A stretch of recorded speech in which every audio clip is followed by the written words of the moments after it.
Bonjour à tous et bienvenue dans cette nouvelle vidéo dédiée spécialement au pendule. Pourquoi utiliser un pendule? Comment choisir son pendule? La première utilisation, définir le oui, le non, les questions, les réponses.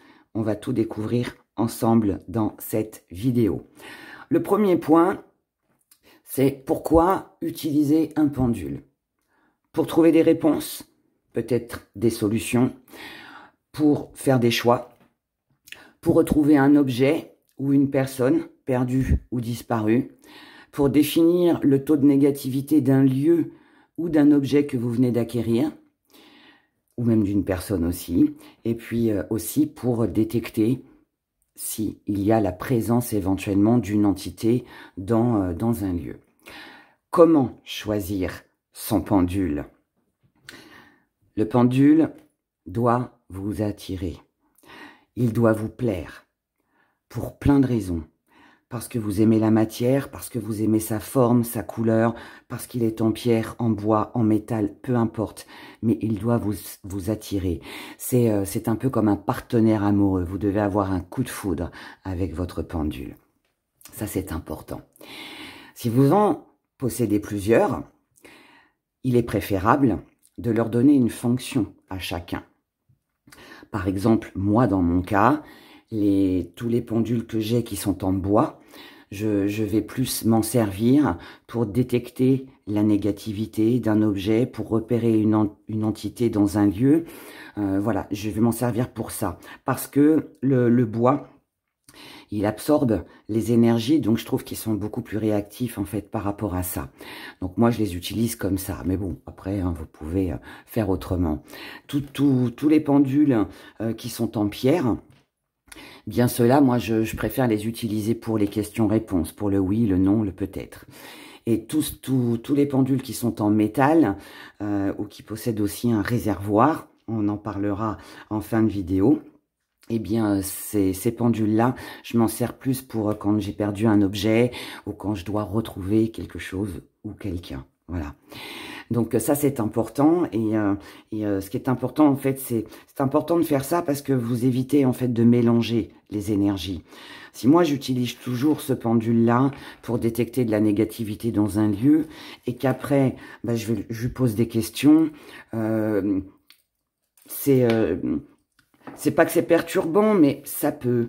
Moi, j'aime bien, voilà, chaque chose, tout en ordre, tout bien rangé, tout bien carré. Et si vous pouvez le faire, honnêtement, c'est beaucoup mieux que chaque pendule ait vraiment sa fonction. Ça, pour moi, c'est important, en tout cas. Ensuite, la première utilisation. Troisième point. La première utilisation, donc quand vous faites l'acquisition de votre pendule, il est très important de le nettoyer. Alors, comment nettoyer et purifier son pendule? C'est tout simple. Vous le passez sous l'eau. Alors, si vous avez de l'eau de rivière, si vous avez de l'eau bénite, voilà, vous faites comme vous le sentez, mais l'eau du robinet, ça va très bien aussi. Moi, j'allume mon robinet, je passe mon pendule sous l'eau, et puis voilà, je le frotte partout pour bien le nettoyer. Et ensuite, je prends mon encens. Alors, le fagot de sauge, de l'encens en bâtonnet, brûlé sur un charbon, peu importe. Mais vous prenez votre encens, vous l'allumez. Je vous montre, hein, comme ça, voilà, vous savez tout. Vous allumez donc votre fagot ou votre encens. Et en fait, avec la fumigation, eh bien, vous passez en fait votre pendule. Voilà, moi je passe mon pendule. Comme ça, voilà, vous le purifiez. C'est histoire, en fait, d'enlever toutes les énergies qu'il aurait pu absorber dans la boutique où vous l'avez acheté. Et même si vous le commandez sur Internet, hein, c'est exactement pareil. De temps en temps aussi, il est bon aussi de le faire quand on s'en sert régulièrement. Ou pas d'ailleurs, hein. Mais voilà, vous faites ça pendant 2-3 minutes. Hein, voilà, vous faites la chaîne aussi, parce que c'est important aussi de faire la chaîne. Enfin, voilà. Donc, ça, c'est important de le nettoyer. Et ensuite, vous devez le porter sur vous. Alors, moi, je conseille 2-3 jours Pourquoi? C'est pour établir une connexion avec votre pendule. C'est pour que les énergies du pendule, en fait, et les vôtres se mélangent. Voilà, c'est le vôtre. Et du coup, il faut vraiment qu'il vous appartienne. Et donc, moi, je fais ça. Il faut savoir aussi qu'un pendule, c'est un objet qui est très personnel et qui ne se prête pas. On évite de faire tripoter son pendule voilà, à d'autres personnes, même si c'est pour dire « Regarde ce que je viens de m'acheter ». Limite, ça vous le faites avant de le purifier, avant de l'avoir porté. Vous le faites tout de suite sur le moment. Mais après, non, c'est fini. Un pendule ne se prête pas. On peut l'offrir en cadeau. On peut offrir un pendule, mais comme je vous l'ai dit tout à l'heure, vous devez établir une connexion. Il doit y avoir ce petit coup de foudre avec votre pendule. Donc l'offrir, vous pouvez, mais c'est prendre aussi le risque que la personne en fait à qui vous l'offrez ne ressente rien, qu'il n'y ait pas justement cette connexion, et du coup bah il peut ne pas fonctionner en fait correctement, ou en tout cas pas autant que si c'était la personne elle-même qui avait choisi le pendule. Ou alors, bah vous emmenez la personne avec vous au magasin, elle le choisit et là, vous lui offrez. Mais voilà, faut vraiment qu'il y ait ce lien, en fait. Ensuite, un point aussi très important, c'est se mettre en condition. Se mettre en condition, ça veut dire quoi? Quand vous allez commencer à l'utiliser, c'est se mettre dans un endroit déjà qui est calme, où il n'y a pas de bruit, et surtout sans courant d'air. Logique. De préférence, être seul, s'isoler, c'est mieux. On s'assoit, bien, on se tient bien droit, bien droite. Donc le dos bien droit, les jambes écartées, pas croisées, parce que vous allez couper les énergies.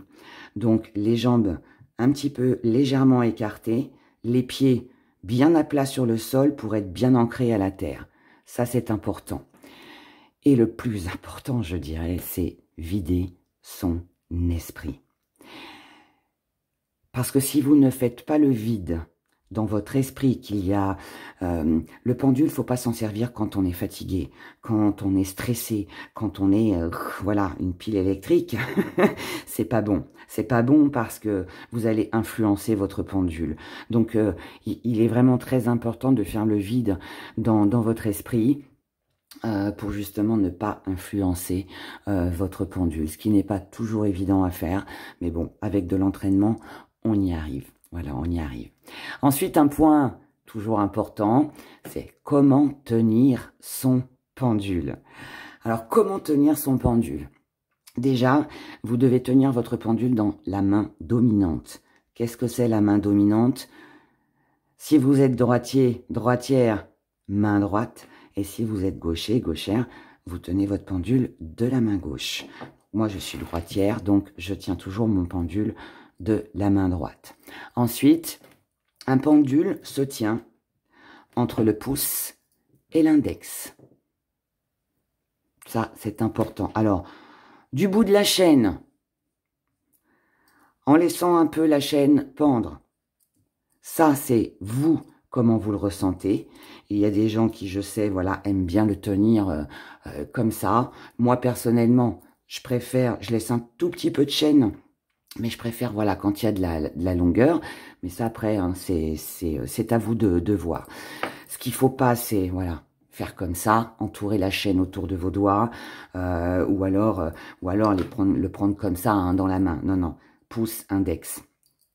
Ensuite, votre coude ne doit pas être posé sur la table. Il faut toujours qu'il soit relevé. Ça, c'est important aussi. Votre poignet doit être souple. Vous ne devez pas être crispé. Donc, très souple, le poignet. Et légèrement, je vais descendre un peu pour que vous puissiez voir, mais légèrement fléchi. D'accord? On ne tire pas son pendule comme ça. Déjà parce que, voilà, la chaîne risque de toucher la paume de votre main et c'est pas bon. Donc, vraiment, la main très détendue, poignet très souple, pouce, index, et on y va, d'accord?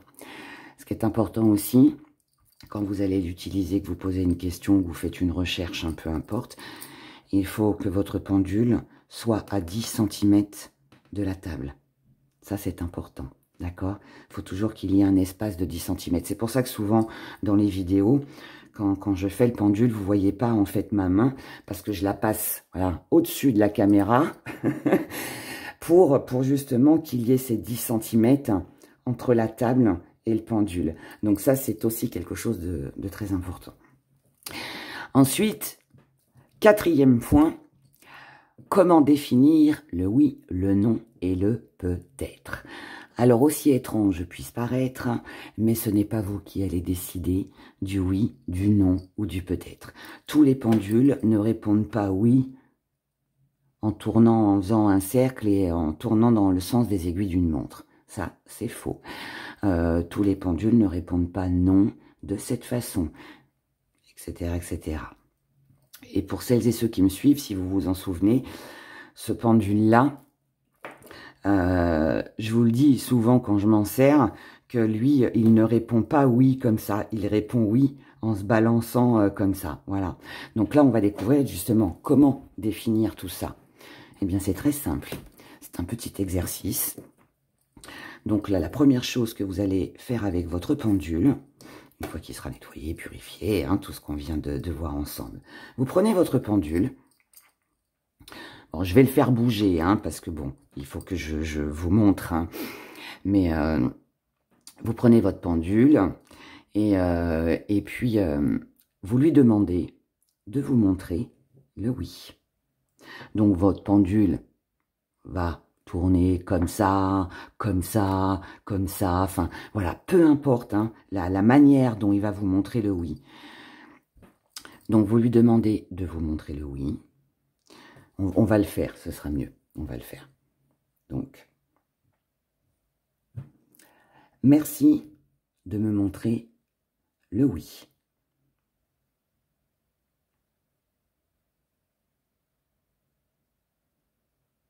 Voilà, donc votre pendule va vous répondre.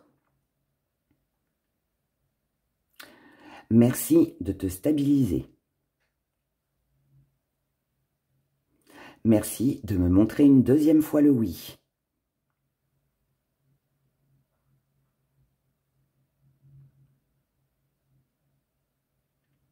Merci de te stabiliser. Merci de me montrer une troisième fois le oui.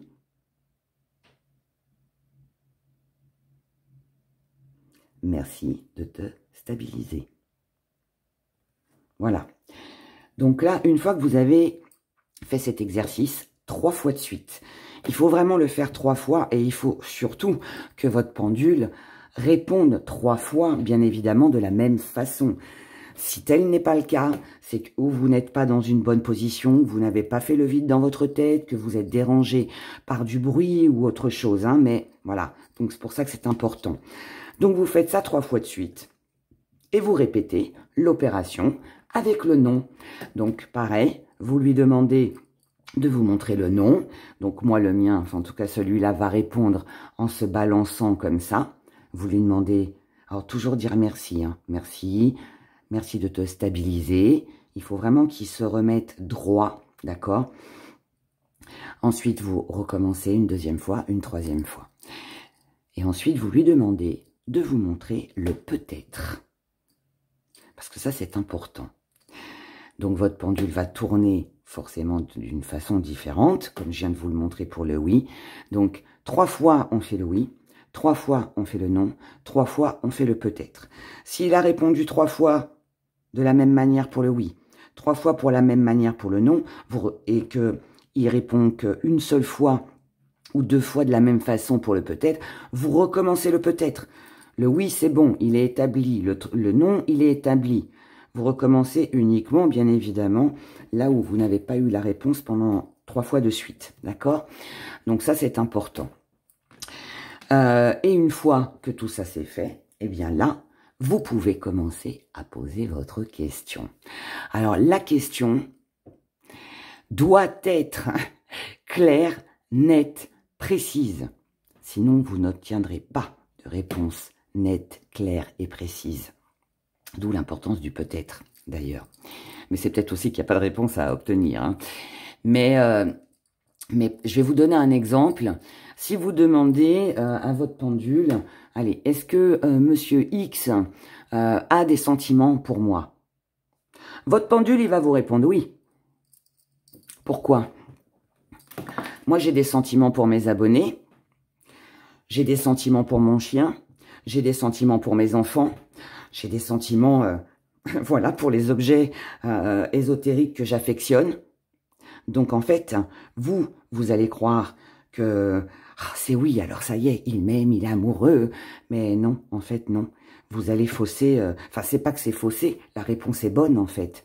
Sauf que du coup, vous allez vous imaginer des choses qui finalement ne seront pas vraies. En tout cas, c'est parce que je pense que la recherche n'était pas là. Donc, il serait plus préférable, par exemple, de dire, est-ce que Monsieur X veut s'engager avec moi? Est-ce que Monsieur X veut m'épouser?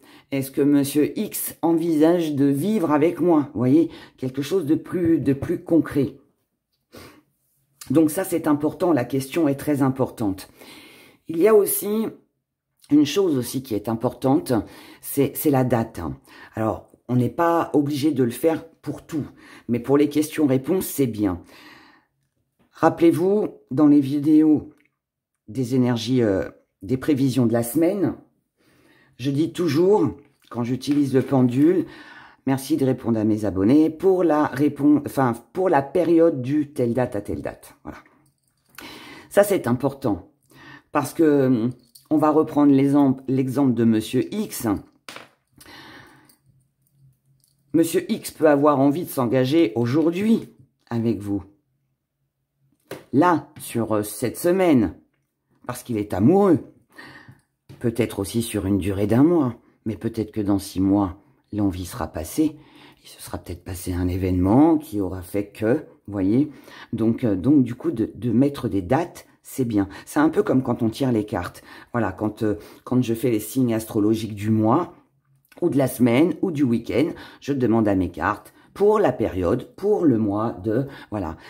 N'oubliez pas de mettre l'année, de dire aussi, de prononcer l'année. C'est important aussi de dire l'année.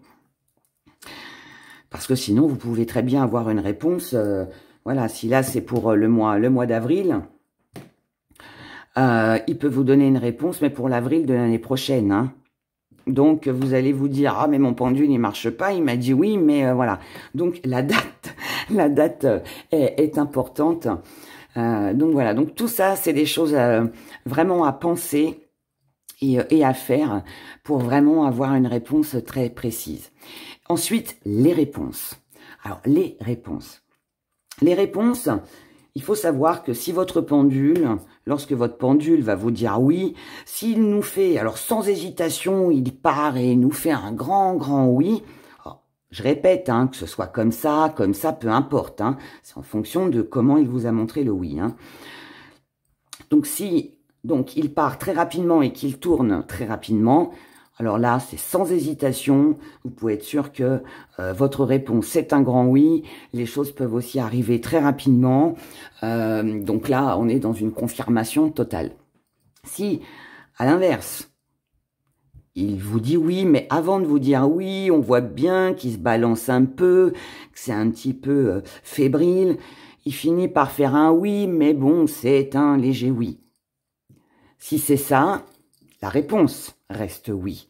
Mais ça veut dire aussi que les choses vont peut-être être un petit peu plus lentes, elles vont arriver doucement, peut-être qu'il y a des événements, des choses qui bloquent actuellement et qui empêchent ce oui qu'on a eu, que je vous ai montré tout à l'heure au départ. D'accord? La réponse restera oui, mais ça se fera un peu plus lentement. Maintenant, si vous avez, comme c'est déjà arrivé dans les vidéos, très rarement, mais c'est arrivé, où le pendule ne répond pas. Le pendule ne répond pas, il reste figé et nous n'avons pas de réponse. Alors, ça c'est où vous avez mal posé votre question. Donc le pendule en fait ne sait pas de quoi vous parlez, il n'a pas compris en fait votre question. Mais ça peut être aussi qu'il n'y a pas forcément de réponse à donner tout de suite maintenant. Peut-être parce que vous avez quelque chose à comprendre. quelque chose à analyser, et peut-être aussi tout simplement que la réponse, vous la connaissez déjà, qu'elle est déjà en vous. Ça peut aussi indiquer ce genre de choses. Ensuite, il y a aussi un autre événement qu'il ne faut pas négliger. C'est si votre pendule se met, il ne vous dit pas oui, il ne vous dit pas non, il ne reste pas figé et il se met à se balancer dans tous les sens. On voit bien qu'il est un petit peu perdu. Donc là, ça peut indiquer que vous pouvez déjà être perdu. Peut-être que la question que vous avez posée, si ça concerne une personne, peut-être que cette personne-là ne sait pas pour l'instant qu'elle est complètement égarée, donc ça peut aussi indiquer ça. Mais ça peut aussi indiquer des retards, des blocages, des choses qui n'avancent pas. Ça peut être un taux de négativité aussi dans l'endroit où vous vous trouvez qui peut être très élevé et qui du coup, voilà, empêche le pendule. Si jamais ça arrivait, moi je vous conseille de le purifier. De purifier votre plan de travail avec la sauge, de l'encens, comme je vous l'ai montré tout à l'heure. Nettoyez bien votre pendule, détendez-vous, et puis revenez dessus demain. Laissez-le se reposer, reprenez-le le lendemain ou quelques heures après. Mais voilà, laissez-le au repos, et puis ensuite, voilà, vous recommencerez. N'insistez pas, en fait. Ce qu'il faut, c'est ne pas insister. Donc voilà pour ces points très importants, faciles quand même.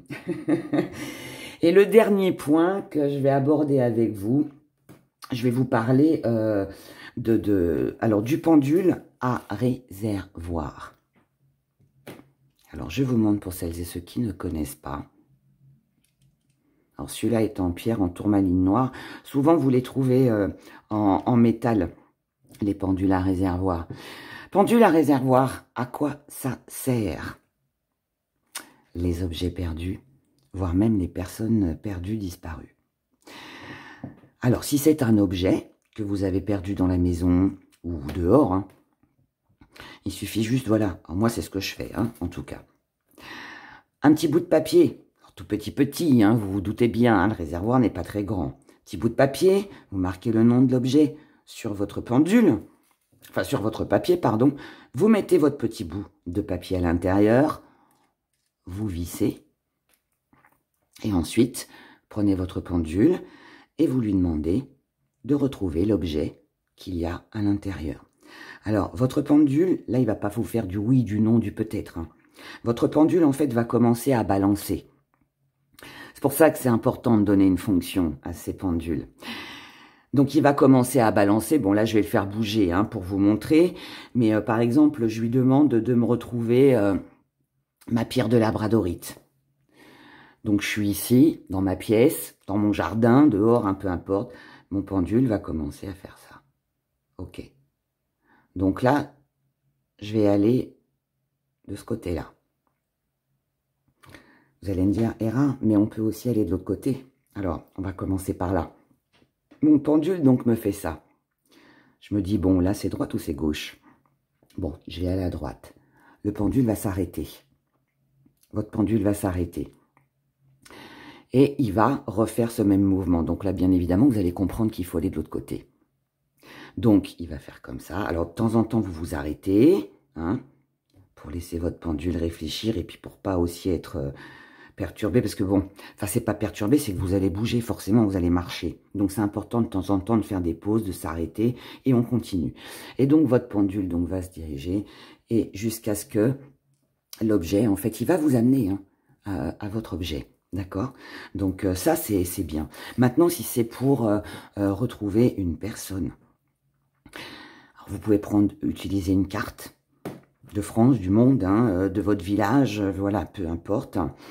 Mais je vous explique. Je vais vous raconter ma petite histoire avec mon chien, que j'avais, je pense, déjà raconté dans l'histoire des rats. Mais bon, c'est pas grave, parce que c'est un bon exemple. J'avais perdu mon chien, il s'était sauvé de la maison. Et donc la journée se passe, toujours pas de chien. J'ai dit, bon, là, il faut que je mette des annonces, mais où les mettre? Pour pas perdre de temps, pour que ça aille vite. J'ai pris mon pendule à réservoir, j'ai mis des poils de mon chien à l'intérieur. Pareil, même système, je ferme mon pendule. Et là, je prends une feuille de papier. Donc, je mets bien évidemment la ville, le petit village à l'époque où j'habitais. donc le nom de mon village, et je mets autour, sur un morceau de papier, toutes les villes, en fait, les villages qui se trouvaient autour de chez moi. Et ensuite, alors, essayez de prendre un grand papier quand même pour espacer un peu hein, les villes. Mais voilà, j'ai fait ça. Et j'ai déjà commencé par demander si mon chien était dans mon village. Le pendule, à ce moment-là, m'avait répondu non. Et donc, j'ai fait comme ça, petit à petit. Et donc, sur tous les villages, j'ai demandé, est-ce que mon chien se trouve ici? Alors, j'ai pas dit mon chien, j'ai dit Meiko, donc j'ai donné son prénom. Donc, j'ai dit, est-ce que Meiko se trouve dans ce village? Non. Est-ce que Meiko se trouve dans ce village? Et ainsi de suite. Et ensuite, à un moment donné, le pendule m'a dit oui. Donc, j'ai laissé mon pendule, on remercie toujours. Et donc, j'ai pris mes affiches et je suis allée donc dans ce village pour aller déposer donc les affiches avec mon numéro de téléphone de mon chien égaré. Et eh bien, écoutez, une demi-heure après, j'ai reçu un coup de fil de gens très gentils qui avaient recueilli mon chien, qui était sur le bord de la route, donc ils l'ont recueilli, et grâce aux affiches, bah, du coup ils ont eu mon numéro de téléphone et ils m'ont contacté. Et en fait, bah, le chien se trouvait vraiment hein, dans le village, voilà, où le pendule m'avait indiqué. Donc les pendules à réservoir, c'est vraiment un très bel outil pour tout ça. Si c'est quelqu'un que vous avez perdu de vue, que vous voulez savoir où c'est que cette personne vit ou est, hein, et ben pareil, le pendule à réservoir est très bien. Le seul petit truc, c'est que l'idéal, c'est d'avoir quand même quelque chose qui a appartenu à la personne pour le mettre à l'intérieur. Alors ça peut être un cheveu, ça peut être un morceau de tissu, de vêtements, ça peut être même, je sais pas si vous avez par exemple un bijou, vous avez une chaîne de la personne, bah vous coupez la chaîne. Vous enlevez 2-3 maillons, vous les mettez dans le réservoir, et puis voilà, puis vous faites ça sur la carte de France, d'Italie, je sais pas là où vous vivez, carte du monde hein, aussi, et puis vous faites comme ça. Si on vous dit par exemple que cette personne, bah, elle n'est pas en France, allez, vous faites la Belgique, et ben oui, elle se trouve en Belgique, et bien là, après, ben vous approfondissez. Voilà, vous prenez les grandes villes et puis après, vous réduisez jusqu'à trouver. Et ça peut, honnêtement, ça peut aider. Voilà, donc ça, c'était important à savoir hein, pour les pendules à réservoir. Et puis ensuite, pour pareil, pour détecter le taux de négativité, que ce soit d'un objet, d'une pièce, pour savoir où se trouve l'entité. Moi qui ai fait des dégagements dans les maisons, pour être sûr que l'entité se trouve dans cette pièce-là, ben, j'utilisais mon pendule que vous voyez ici, qui aujourd'hui, voilà, il est à la retraite. Maintenant, il sert, je l'utilise pour le oui et le non, mais avant, il me servait à ça.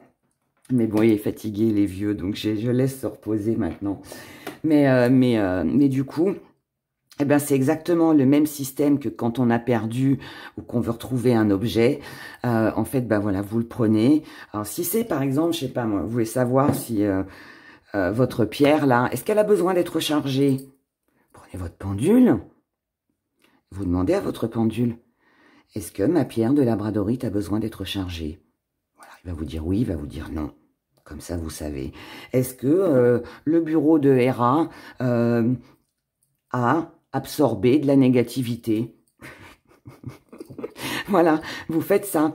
Quand vous faites l'acquisition d'objets dans les brocantes ou des objets d'occasion, eh bien, c'est bien ça de le savoir, parce que du coup, vous savez si même un meuble, hein, alors pas un meuble tout neuf, hein, mais surtout, voilà, pour tout ce qui est occasion, vous prenez votre pendule et vous lui demandez si ce meuble-là, il a de la négativité, si vous devez le purifier, enfin, voilà, et vous faites ça, et ça peut vous aider, et puis pour dans un lieu. Moi, je sais que, voilà, je voulais savoir où c'est qu'il y avait un taux très fort, en fait, hein, un taux vibratoire très fort, plus élevé que la normale, en tout cas, dans le lieu. Et ben pareil, je laisse mon pendule me diriger Et du coup, bah voilà, et du coup, bah, je sais quelle pièce je dois purifier en premier. Pour une entité, c'est la même chose. Pour savoir si un défunt est près de vous, vous pouvez aussi, hein, voilà, l'utiliser comme ça. Enfin voilà, enfin un pendule, ça sert tellement à plein de choses. Il y en a plein qui s'en servent aussi. Les magnétiseurs, les guérisseurs s'en servent aussi pour connaître les points sur lesquels ils doivent travailler sur le corps, l'esprit d'une personne. Enfin voilà. Et ouais, moi je veux pas vous en parler parce que voilà, moi je m'en sers pas pour ça. Mais ouais, mais c'est intéressant de le savoir. Voilà. Donc et puis bah ça m'a fait plaisir de partager tout ça avec vous. Surtout que c'est une vidéo en plus que je voulais faire déjà depuis un bon moment et c'est vrai que je l'ai mis de côté. Et donc voilà. Donc j'espère en tout cas que ça vous a plu, que vous en connaissez un petit peu plus aujourd'hui sur les pendules et que vous allez certainement peut-être vous familiariser avec eux, peut-être les aimer de nouveau et puis voir, et puis comprendre hein, comment ça fonctionne. Voilà, tout simplement. Voilà, voilà. Merci de liker la vidéo si elle vous a plu. Merci pour tous vos commentaires. Prenez grand soin de vous. Soyez dans l'amour, toujours, avec vos objets ésotériques. C'est important. Et puis bah, écoutez, je vous dis à bientôt. Bye.